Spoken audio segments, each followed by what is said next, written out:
네, 반갑습니다. 저는 희즈쇼의 백종호 감독 그리고 희즈쇼의 백종호 대표입니다.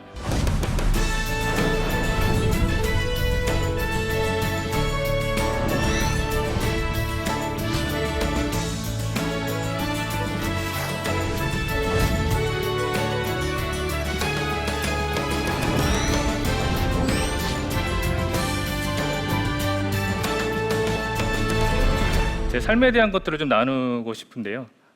제 삶의 것들을 다시 생각해봤어요. 이런 뭐 간증이나 강연을 했던 기회들이 몇 번 있었었는데 다시 한번 생각을 정리를 해보면서 한마디로 얘기하면 무엇일까 했을 때 하나님이 나의 동업자였구나라는 생각이 들었어요.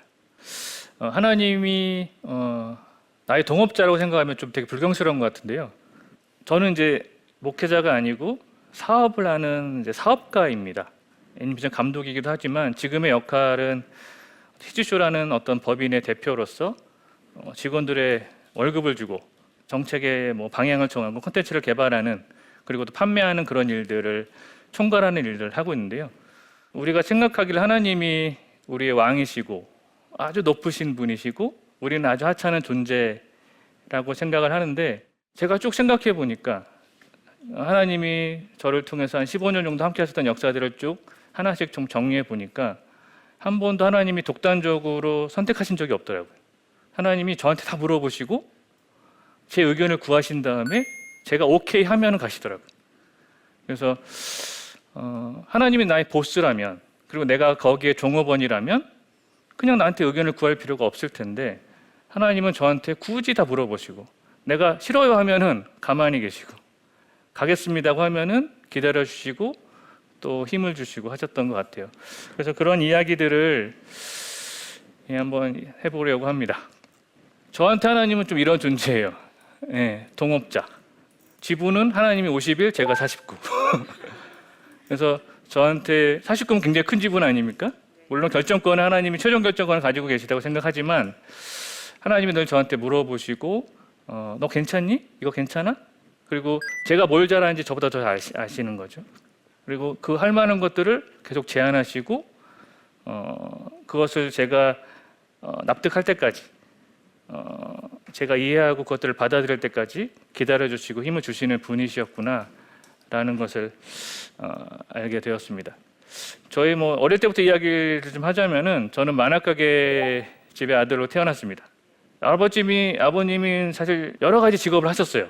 제가 한 5가지 직업을 아버지가 바꾸신 것들을 봤습니다. 근데 기억에 남는 것은 그리고 제가 유치원 즈음에 뭐 초등학교 1, 2학년 즈음에 만화가게를 했던 것 같아요. 그걸 꽤 길게 하셨었고 만화가게 집 아들이니까 만화를 많이 봤죠. 그리고 아버지가 왜 만화가게 하셨는지 전 지금도 모르겠어요. 만화를 좋아하셨는지 모르겠지만 어쨌든 그러다 보니 저는 그 책보다는 대부분의 모든 어떤 고전이나 이런 것들 다 만화책으로 경험했던 것 같아요. 그래서 어릴 때부터 그 그림으로 어떤 글을 그림으로 표현하고 상상하는 그런 일들을 굉장히 많이 했던 것 같습니다. 어릴 때 장난감이 없으니까 장난감 같은 무언가를 가지고 계속 놀았던 것 같아요. 지금은 그 장난감의 퀄리티가 굉장히 높아서 그 퀄리티 그 장난감의 어떤 조형이 진짜 사실 같잖아요. 근데 옛날에는 이제 그런 게 없으니까 아주 돌멩이 가지고 이거를 로봇으로 상상을 해야 되는 거예요. 상상에 그 살을 붙여야 되는 거예요. 그래서 돌이켜보면 되게 궁핍한 삶이었지만 저의 상상력에는 굉장히 도움이 됐던 것 같아요. 제가 20살 때 제가 97학번이니까 98년도에 IMF가 왔습니다. 당시 아버지는 직업을 바꾸셔서 컴퓨터 가게를 하셨어요. 가게를 딱 97년도에 차리셨어요. 그러니까 차리고 1, 2년 있다가 IMF가 온 것이죠. 그러니까 사실은 경험할 수 있는 최악의 상황이었어요. 그래서 여느 뭐 드라마에 나오는 이제 여러 가지 망한 집의 여러 가지 사연들이 저희 집에 펼쳐지게 됐습니다. 사실 20살 전까지는 그렇게 뭐 중산층의 가정 정도였고 그냥 교회 좀 대충 다녔어요. 모태신앙은 아니었기 때문에 친구 따라서 교회도 갔었었고 하지만 그렇게 삶에서 이렇게 큰 문제가 없이 살았던 것 같은데 어떤 집에 이제 아버지 사업이 실패하시고 집에 이런 빨간 딱지가 붙었어요. 그러니까 이제 뭐 대충 아시겠죠?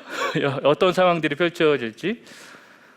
그리고 아버지는 이제 12지장 암이라는 굉장히 희귀한 암이고 생존율이 굉장히 낮은 그런 암에 걸리시고, 그러니까 사업은 망하고 본인은 이제 죽을 병에 걸리셔서 병원에서 1년 정도 누워 계시는 상황이 되었고, 저는 이제 그 당시 대학교 이제 3학년, 4학년 때 하루는 대학교에서 자고 학교에서 자고 하루는 병원에서 자는 삶을 살게 되었습니다. 근데 그때 하나님이 저한테 알려주신 게 있어요. 다 죽는구나라는 사실을 알게 되었습니다. 어떤 거냐면은 병원에 이렇게 1년 동안 있는데 이제 암 환자니까 그 병동에 가벼운 환자들은 아닌 거예요, 다들. 그러니까 어떤 분들은 퇴원을 해요. 어떤 분들은 돌아가세요. 1년 동안에 계속 그게 로테이션 되는 거예요. 어떤 분들은 퇴원하세요. 어떤 분들은 돌아가세요. 옆자리에 계셨던 어떤 할머니, 이런 분들이 다음날 보면 안 계시는 거죠. 그리고 병원에서는 저희 아버지가 12지장 암 판단을 받으시고 한 달 정도 사실 거라고 하셨어요. 근데 한 달이 지나도 안 돌아가시는 거예요. 또 한 달 정도, 이제 얼마 안 남았다 진짜. 근데 또 안 돌아가세요. 그렇게 1년을 보냈어요. 그래서 아버님이 언제 돌아가실까? 제 동생이랑 어머니랑 계속 그 생각을 하는데 옆에서는 다른 환자, 암 환자들이 돌아가시고 또 어떤 분들은 또 퇴원하시고, 이런 것들을 계속 보게 되는 거죠. 그러니까 어쩔 수 없이 그 죽음에 대해서 1년 동안 계속 생각을 하게 되는 거예요. 전 당시 20살 정도의 그냥 학생이었는데 계속 아버님 언제 돌아가실까? 이런 생각을 드니까 삶의 모든 것들을 죽음이 지배하게 되는 것을 경험하게 되었고요. 그래서 모두 다 알죠. 사람은 죽는다는 사실을. 하지만 진짜로 그것을 경험하는 건 또 다른 얘기거든요. 우리가 장례식에 갈 때 정도나 죽는구나라는 것을 한번 느끼죠. 근데 저는 좀 특이하게도 그것을 좀 길게 깊이 경험했던 것 같고요. 그래서 그것이 저의 삶 가운데 가장 깊게 좀 각인이 되었던 것 같아요. 사람은 죽는구나. 그리고 나도 죽겠구나. 라는 사실을 확실하게 알게 되었어요. 아버님이 저한테 물려주신 유산이 저는 그거라고 생각합니다. 사실은 경제적인 것은 아무것도 없었고 아버님이 저한테 말씀을 해주신 것들은 많지가 않아요. 그리고 아버님은 오히려 제가 병상에서 전도해서 돌아가시기 한 달 전에 세례 받으시고 돌아가셨어요. 아버님은 천국에 가신 거죠. 그러니까 아마 사업이 실패 안 하고 병에 걸리지 않으셨으면, 소위 잘 나가셨으면은 지금도 교회 다녀갔었을까? 라는 생각을 해봐요. 근데 이제 병원에 누워만 계시고 할 일이 없으니까 제가 이제 설교를 계속 들려드리고 뭐 이야기할 수 있는 시간이 있는 거예요. 그래서 그러다 보니까 또 본인의 마음이 약해지니까 하나님을 결국에는 알게 되시고 천국에 가신 거죠. 제가 천국에 가셨을까라는 진짜 가셨을까라는 고민을 했었어요. 근데 하나님이 그것들을 보여주시더라고요. 진짜 가신 걸. 뭐 그 사례까지 얘기하기는 어렵지만, 그래서 아버지가 세상적으로는 최악의 상황이었지만 영혼의 관점에서 봤을 때는 천국을 획득하신 거죠. 그럼 아버님은 남는 장사 아닌가? 라는 생각을 하게 되었어요. 그리고 나도 그래야겠다 라는 생각을 하게 되었어요. 아버님은 돌아가시기 한 달 전에 어떻게 보면 하나님한테 두들겨 맞고 하나님을 알게 됐지만, 나는 내 스스로 알고 두들겨 맞기 전에 알고 최대한 영혼을 준비하는 삶을 살아야겠다라는 생각을 하게 되었습니다. 그것이 제 삶에서 가장 중요한 어떤 계기가 되었고요. 그러다 보니까 삶의 모든 관점이 변하게 되었어요. 어떤 직장을 얻게 되고 결혼을 어떻게 하고 돈을 어떻게 벌 것인가라는 것들도 중요한 문제이죠. 하지만 우선순위라는 것이 있잖아요. 죽음 앞에서는 다 우선순위가 떨어질 거 아닙니까? 그것을 확실하게 각인하고 나니까 진짜 중요한 것을 준비하며 살아야겠다라는 생각을 좀 확실하게 하게 되었습니다. 그래서 이번 강의에서 얘기하고 싶은 것은 그것입니다. 삶의 우선순위라는 것이 있고, 그리고 우선순위가 헷갈리는 게 늘 문제예요. 돈이 중요하고 막 여러 가지 문제들이 오는데 막 언제 오는 것들을 줄을 세워야 되거든요. 그래서 하나씩 클리어해 나가야 되는데 문제가 막 들이닥치니까 줄을 세우질 못하는 거죠. 그래서 우선순위가 실제로 중요하지 않은 것들을 자꾸 바꾸고 하는 것인데, 제가 아버님의 그 병원의 찔련을 경험하면서 죽음 뒤를 준비하는 것이 우리한테 가장 1번 우선순위가 돼야겠다는 생각을 하게 되었고요. 그 우선순위를 가지고 저의 삶을 다시 저희 삶의 플랜을 좀 세우게 되었어요. 그래서 중요한 일을 하자, 중요한 일을 먼저 하자, 그리고 죽을 때 내가 가치 있었던 삶, 그리고 천국에 가져갈 수 있는 어떤 자산을 만들자라는 것을 첫 번째로 놓고 나머지는 두 번째, 세 번째 생각을 하게 되었던 것입니다. 삶에 필요한 것들이 여러 가지 있는 것 같아요. 저는 삶이 뭐 탐험을 하는 것 같기도 하고 바다에서 항해를 하는 것 같기도 해요. 여러 가지 삶에 필요한 것들이 있습니다. 근데 정말 중요한 것은 이 방송 제목처럼 나침반이죠. 방향을 잡아야 돼요. 네. 그래서 저의 삶의 방향은 영원을 준비한다. 그것이 나의 방향이다라는 것을 알게 되었습니다. 우리 삶은 이렇게 항해하는 것 같거든요. 그 방향을 알게 되면은 항해할 수 있는 거죠. 어디로 가야 될지 알게 되니까. 하지만 저의 삶은 그렇게 크게 변하지는 않았어요. 저는 엄청난 변화를 경험하였지만 집에 빨간 탁치 붙고 뭐 어머니 굉장히 힘드시고 여러 가지 경제적인 상황들은 뭐 들이닥치게 되었죠. 어머니가 굉장히 많이 고생하셨어요. 지금도 죄송한 마음이 있고. 근데 저는 하나님이 일종의 마취 주사를 놔주셨어요, 그때. 그래서 중요한 일을 하자는 생각을 하는 거예요. 보통 세상의 관점으로는 야, 네가 장남인데 당장 집안을 다시 이렇게 세워야지 라는 생각을 하는 것이 사실은 세상적으로 맞는 것일 텐데, 하나님이 약간의 좀 철이 없게 만드셨어요. 그래서 제가 제 동생한테도 형은 철없어라는 얘기를 듣고, 지금 그런 거 할 때냐? 제가 그러고 나서 준비했던 게 스토리박스라는 전도형 콘텐츠, 전도형 애니메이션이었거든요. 저것을 만들었습니다. 뭐 만들기까지는 여러 가지 과정이 있고, 제가 만화가게 아들로 태어나서 또 애니메이션을 전공하고 또 졸업하고 또 바로 교수님이 오셔가지고 기획을 준비하시고 또 바로 집사님이 오셔서 어떤 회사로 들어와서, 근데 결국에는 그 제가 일주일도 쉬는 과정이 없이 하나님이 다음 스텝으로 돌이켜 보니까 계속 훈련을 시키시는 거예요. 네가 성경 콘텐츠, 기도 콘텐츠를 만들려면은 이거 배워야 돼. 요것도 배워야 되고 요것도 배워야 되는데, 진짜 좀 놀랍게도 저는 아무 생각이 없는데 요거 끝나면은 다음날 누가 찾아와요. 요거 하자. 그럼 1년 동안 또 거기서 이렇게 해요. 잘 안 돼. 그러면 또 누가 또 찾아와요. 다음날. 그래서 또 그것을 하게 돼요. 스토리박스도 사실은 제가 대학 다닐 때 제가 같이 다녔던 친구인데 크리스찬이 아닌 친구가 저한테 투자를 하겠다는 거예요. 내가 콘텐츠를 만드는 걸 알고 하다 보니까. 근데 그 친구는 크리스찬도 아닌데, 그래서 사실은 시작하게 된 것이고, 그래서 제가 콘텐츠를 하나를 만들자면, 내가 콘텐츠를 하나를 만들 수 있다면은 일단은 전도, 복음이 담긴 무언가를 해야겠다라는 생각에 CCC에서 만든 사형리를 기반으로 한 스토리박스라는 애니메이션을 만들게 되었고요. 사실 이거 이제 한 15년 좀 지났기 때문에, 근데 본 아이들이 꽤 많이 있을 겁니다. DVD도, 그때는 DVD니까 DVD도 꽤 많이 나갔었고, 하지만 회사는 망했습니다. 너무 그때는 뭐 몰랐던 거죠. 내가 영상을 잘 만들면 우리나라 1000만 성도들이 다 사주시고 뭐 교회에서 다 우리를 도와주실 거라고 생각했지만 현실은 뭐 그렇진 않았어요. 저한테는 첫 작품이고 의미가 있었지만, 사실은 아버지가 사업에 실패해서 경험했던 것들이 있어서 저는 그게 되게 두려웠거든요. 근데 하나님이 계속 중요한 것을 보여주시니까 사실 그 길을 따라갔는데 첫 번째 작품이 첫 번째 실패가 됐던 거예요. 근데 저 당시에 제가 하나 좀 할 수 있었던 것은, 그 제가 만들었던 저 30분짜리, 지금 보면 좀 말도 안 되는 애니메이션인데 저것을 아이들이 본다는 거죠.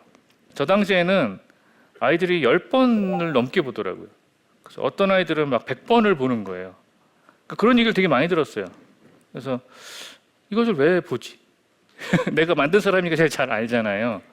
이렇게 엄청 뛰어난 작품이 아닌데 왜 볼까라는 생각을 하게 되는데, 복음에는 힘이 있었던 거예요. 그리고 왠지 모르지만 하나님이 저 작품을 통해서 저 작품을 매개체로 아이들에게 말씀하신 거죠. 그러니까 사실은 제가 뛰어난 감독이고 뛰어난 어떤 기획자라서 저 작품을 아이들에게 자꾸 보고 은혜를 받고 감동을 받은 것이 아니라 하나님이 저걸 매개체로 사용하셨던 것 같아요. 그래서 아이들이 저 영상에 막 대사를 줄줄줄 외우고 저 예수님이 꿈에 나오고 이런 사례를 되게 많이 듣게 되었고, 아이들이 실제로 저걸 보고 눈물을 흘리고 은혜를 받는 아이들을 굉장히 많이 보게 되었습니다. 근데 그것은 제가 저 작품을 기획했을 때 생각했던 것 이상이었어요. 저런 게 가능하기 어렵다고 봤거든요. 왜냐면 저 작품이 지금 보면 1억도 안 되는 예산으로 만든 겁니다. 그러니까 3D 애니메이션으로는 굉장히 초저예산이고 퀄리티도 굉장히 떨어지고, 그리고 저는 처음 만든 작품이니까.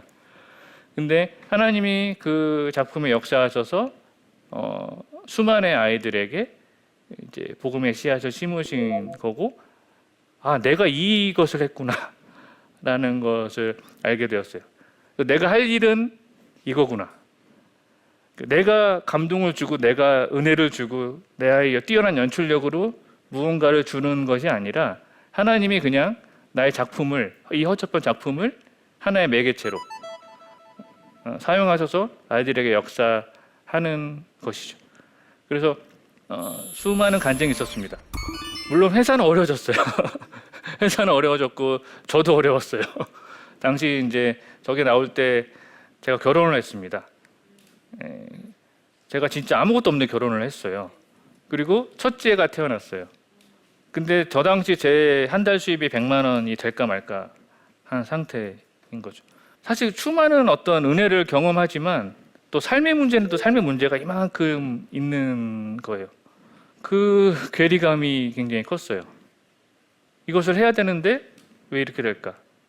그러면은 당장 뭐 기저귀 값이 없고 뭐 카드 값이 없고 이러면은 그냥 걷는 거예요. 그냥 밤에 정처 없이 가만히 있으면 너무 막 미치겠으니까 계속 걷는 거죠. 그러면 또 하나님이 길을 열어주세요. 그것을 몇 년간 경험하니까 하나님이 굶어 죽이진 않는구나 라는 것을 확실하게 경험하게 됐습니다. 히즈쇼는 사실은 저희 스토리박스는 망하고 회사는 없어졌어요. 지금은 사라졌고 저기 있던 친구들도 흩어졌는데, 저는 나와서 내가 처자식을 굶기면서 선교할 수는 없으니까, 당시 빚도 꽤 있었고 이게 생활이 안 되니까, 그래서 나와서 돈을 벌어야겠다. 하나님, 나 지금 중요한 일을 잠깐 쉬겠습니다. 했죠. 근데 정말 신기하게 한 2-3달 만에 다 풀려버리는 거예요. 저걸 나오니까 바로 어떤 곳에서 뭐 홍보 영상이나 어떤 애니메이션을 만들어 달라는 의뢰들이 들어오는데, 이제 저 때 막 만들었죠. 스토리박스 만들 때 정말 열심히 만들었으니까 막 밤새서 만들었어요. 근데 한 달에 막 1,000만 원씩 버는 거예요. 그걸 만들어서 주니까 금방 한 몇 달 만에 해결이 돼버렸어요. 그러고 나니까, 그리고 돈을 계속 벌었어야 되는데 또 하나님이 이렇게 계속 보여주시는 거예요. 사실 그래서 당장 그것들을 해결하고 그것들을 남는 여력을 가지고 사실 준비했던 것이 다음에는 성경 애니메이션을 만들겠다라는 생각으로 히지쇼라는 컨텐츠를 준비했었어요. 그리고 계속 일을 하면서 이제 어떤 생계를 유지해 나가는데 저것을 가지고 이제 지원 사업에 내게 됐습니다. 2010년도에. 그리고 감사하게 그 지원 사업이 선정이 돼서 한 5천만 원 정도의 어떤 사업화 자금을 받게 되었고요. 그래서 1년 정도의 시간이 생겨서 그걸 가지고 만들게 되었고, 그게 지금 히스쇼의 24편 중에 4편을 그때 만들었어요. 거의 혼자서 만들게 되었고, 그 이후로는 하나님이 이렇게 바람을 불어주셨던 것 같아요. 히즈쇼는 그 하나님의 기획과 하나님 만드시는 쇼라는 뜻을 가지고 있고요. 제가 사실 저렇게 했던 것들을 비하인드로 말씀드리면은 저 당시 제가 무한도전을 되게 재밌게 보고, 방송을 보고 우리 아이들이랑 TV를 보니까 아이들이 뭐 런닝맨이나 이런 쇼 프로그램을 좋아하더라고요. 그리고 스토리박스를 만들어 보니까 3D 애니메이션은 너무 예산이 많이 드는 거예요. 너무 또 손이 많이 가고 어떤 거냐면 이렇게 동작을 사람이 하나하나 다 마우스로 만들어주는 작업이니까 캐릭터를 이렇게 움직이게 하는 게 너무 어렵고 사람이 많이 필요하고, 근데 당시에 스토리박스를 해보니까 한국에서 기존 콘텐츠로 3D 애니메이션으로 퀄리티가 높은 콘텐츠를 만드는 것은 사실 상황이 안 되더라고요. 그래서 생각한 게 혼자 만들 수 있는 거, 그래서 여러 가지 스타일을 고민했던 건데요. 그래서 3D 애니메이션이 너무 이제 그 시간이 많이 걸리니까 사람도 나오고 뭐 그림도 나오고 하는 짬뽕 스타일을 만들게 된 거고, 사실 그게 지금의 히지쇼라는 그 쇼 형식의 애니메이션이 되었습니다.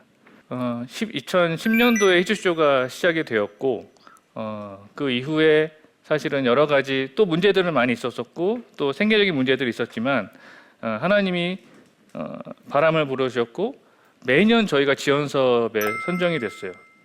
작년에도 3억 정도가 됐어요. 그래서 사실은 히지쇼는 거의 정부에서 만들어준 기독교 콘텐츠입니다. 그리고 저희가 만든 콘텐츠가 지금은 100편이 넘어갔는데 저 콘텐츠가 지금 유튜브에서는, 한국에서는 이제 구독자 제일 높고요, 조회수가 3천만 회 정도 나오는 기독교 콘텐츠입니다. 예전에 이제 스토리박스를 DVD를 한 10,000장 정도 팔았어요. 근데 지금은 저 조회수는 3천만 회 정도 되니까 훨씬 더 많은 아이들이 저 콘텐츠를 보고 소위 은혜를 받고 있다고 믿습니다. 히지쇼에서 100편 넘는 콘텐츠를 만들고 뭐 조회수가 300만이 넘고 수많은 아이들이 봤지만 현실은 또 쉽지 않았습니다. 아까 스토리박스처럼 한국에서 기독교 콘텐츠를 이렇게 한다는 게 쉽지가 않아요. 최근에 코로나 때문에 유튜브에 대한 어떤 중요도가 올라갔지만 사실은 뭐 10년 전에 그렇지는 않았었고, 그래서 또 그 일들이 일어났지만 또 회사를 운영하고 당시에 그 직원들 급여를 제대로 주고 하는 것들은 또 만만치가 않았어요. 근데 오늘 좀 하고 싶은 얘기는 사실은 그거입니다. 중요한 일을 하나님이 보여주시거든요. 그리고 영혼의 관점에서는 우리 삶에 중요한 일이 있고, 그리고 나에게 있는 거죠. 그러니까 기독교 콘텐츠를 만드는 게 세상에서 가장 중요한 일은 아니에요. 근데 저의 삶에서는, 저의 삶의 소명, 저의 삶의 미션은 그것이 중요한 것이죠. 그리고 하나님이 그것을 분명히 이렇게 보여주세요. 이것이 가치 있는 일이다. 오케이, 그러면은 내가 이걸 하기로 했는데 세상은 녹록치는 않은 거예요. 내가 하나님 일을 한다고 누가 나와서 막 돈을 주거나 이러진 않는 거죠. 저는 여전히 혼자서 막 싸워야 되는 거예요. 근데 하나님이 방향을 제대로 잡으면은 저는 바람을 불어주신다고 생각하거든요. 바람을 안 타면 일을 할 수가 없다고 생각해요. 바람이 안 불면은 사실 하나님이 원하시지 않은 일일 수도 있다고 생각해요. 저는 계속 제가 옳은 방향으로 가고 있는가에 항상 집중을 합니다. 히지쇼도 그런 생각을 많이 해요. 이것이 지금 하나님이 원하시는 방향인가? 그걸 어떻게 하냐면은 방향이 틀리면은 바람이 안 불어요. 그러면 할 수가 없어요. 바다에서 내가 아무리 수영을 해도 안 되는 거예요. 바람을 타고 가야 되는데. 히지쇼도 사실은 그런 시간들이 있었습니다. 알고 보니까 또 지나고 나서 보니까 또 제 힘으로 하려는 것들이 있었어요. 그리고 또 다시 내려놓고 하나님이 또 바람을 불어주셨던 것은, 저는 사실은 이제 만화가게 아들이고 만화가 혹은 영화 감독이 되려는 전형적인 개발자거든요. 그러니까 사업은 근데 사업가가 필요한 거예요. 전략도 필요하고 뭐 시장 조사도 해야 되고 냉철한 판단을 해야 되는데 저는 그냥 이렇게 그림 그리고 이제 이런 사람인 거예요. 그러다 보니까 그러면 제가 사업가가 되든지 아니면은 저한테 사업가가 와야겠죠. 그래서 하나님이 사람을 붙여주시더라고요. 그래서 그냥 오셨어요.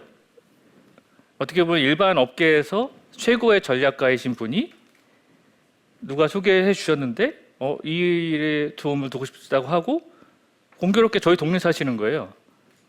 그래서 그분이 뭐 말씀드릴 수 없지만 세상적으로 굉장히 성공한 그 전략을 가지고 히지쇼의 전략을 짜주시고 지금도 함께 해주시고 계세요.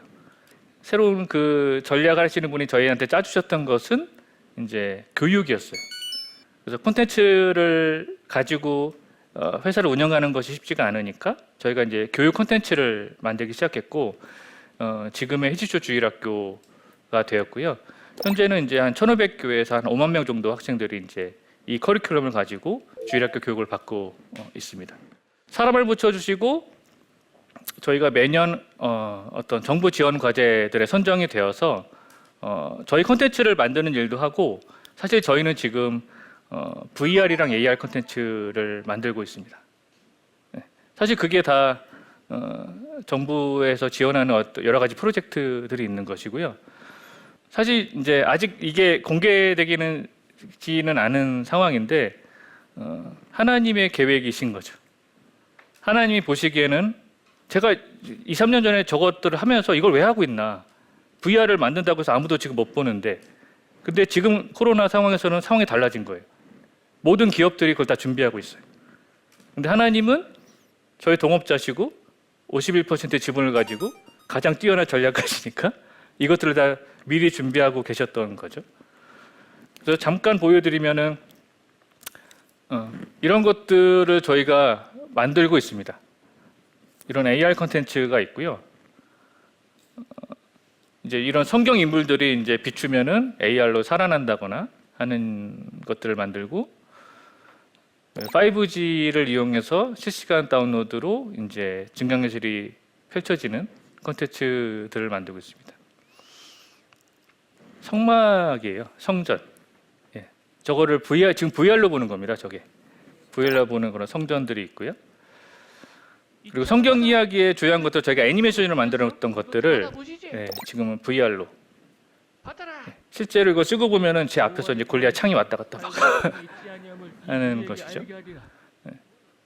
사실은 저는 이제 처음에는 그 기독교 콘텐츠를 성경 콘텐츠를 만드는 것이 중요한 일이고 제가 배웠던 게 애니메이션이고 그것들을 하려고 이제 스토리박스라는 하나의 작품을 만들었는데 지금의 희지쇼라는 또 다음 단계에 있는 것인데 하나님은 이미 5년 후, 10년 후를 준비하고 계세요.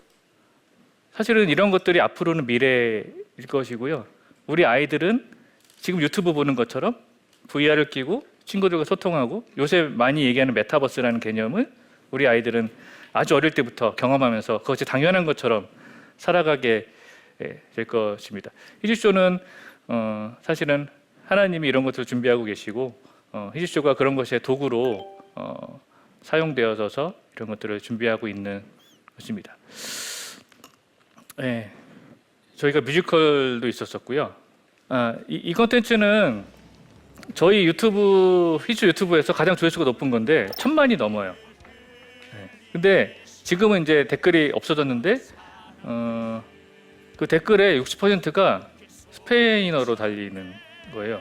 그러니까 유튜브 알고리즘이 왜 하는지 모르겠어요. 한국어로 된 노래고 완전 기독교 그냥 누가 봐도 기독교 콘텐츠인데 유튜브 알고리즘이 이제 전 세계 기독교인들한테 이것들을 추천한 것 같아요.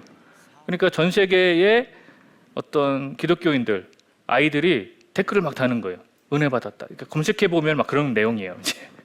근데 신기한 게 남미 아이들이 많이 봐요. 그 트래픽이 뭐 브라질, 아르헨티나 이런 데서 막 나와요. 근데 저희가 그쪽에 한 번도 뭔가를 한 게 없거든요.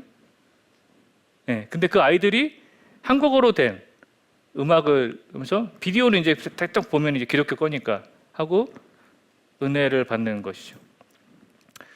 사실 저는 이제 여기까지 생각했던 건 아닙니다.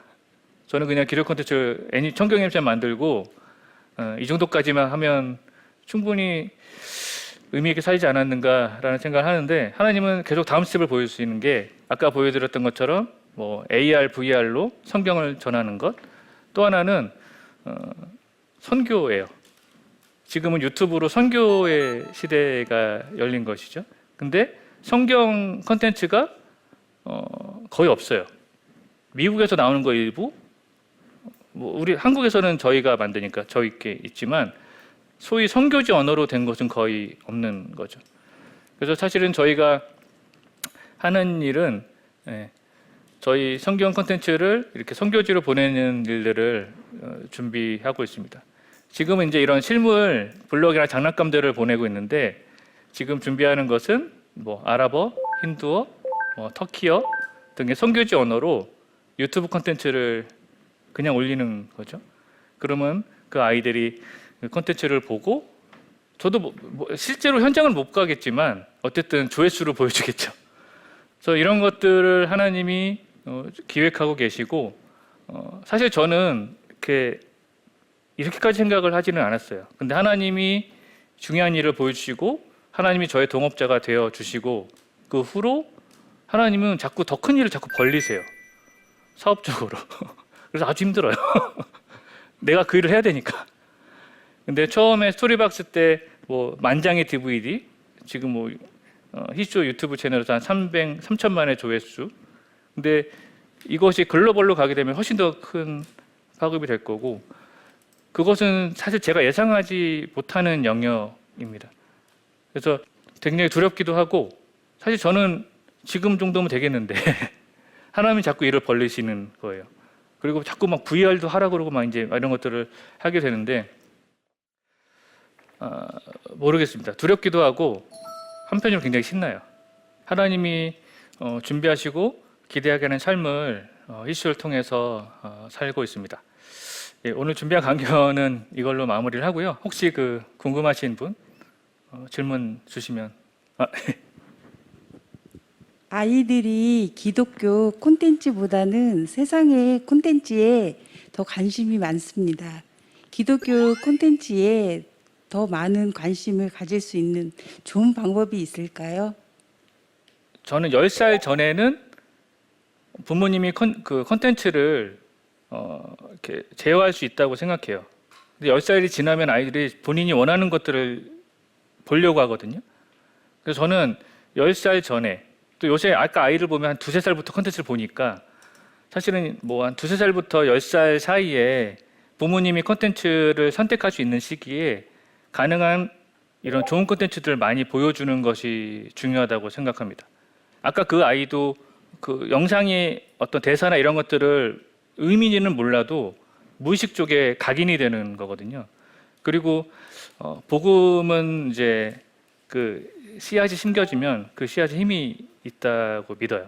어릴 때 부모님이 콘텐츠를 무엇인가를 보여주는 것을 선택할 수 있을 때 아이들에게 좋은 콘텐츠를 복음의 씨앗으로 심어주는 것이 중요하다고 믿고요. 10살이 지나면은 사실 답이 없습니다. 강제하는 수밖에 없거든요. 그때부터는. 제가 하는 일도 그렇다고 생각해요. 그 10살 전에 아이들한테 어떻게 하면 더 좋은 복음의 씨앗을 심어줄 수 있을까?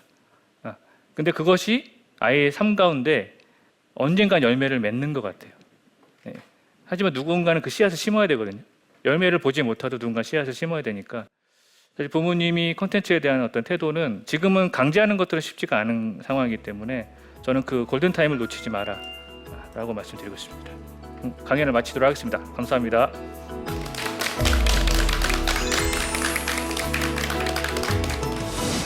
하나님이 나의 동업자였구나 라는 생각이 들었어요. 히지쇼의 공동창업자고 지금의 제일 주주는 하나님이시고 저는 2대 주주로서 서로 협의하면서 저의 삶을 하나님이 존중해 주시는 것을 매일 경험하거든요. 제가 아버님의 그 병원의 찔련을 경험하면서 죽음 뒤를 준비하는 것이 우리한테 가장 1번 우선순위가 되어야겠다는 생각을 하게 되었고요. 그 우선순위를 가지고 저희 삶의 플랜을 좀 세우게 되었어요. 제가 그러고 나서 준비했던 게 스토리박스라는 전도형 콘텐츠, 전도형 애니메이션이었거든요. 저희 삶의 소명, 저희 삶의 미션은 교육이었어요. 저희가 이제 교육 콘텐츠를 만들기 시작했고 지금의 히지쇼 주일학교가 되었고요. 현재는 이제 한 1,500교회에서 한 5만 명 정도 학생들이 이제 이 커리큘럼을 가지고 주일학교 교육을 받고 있습니다.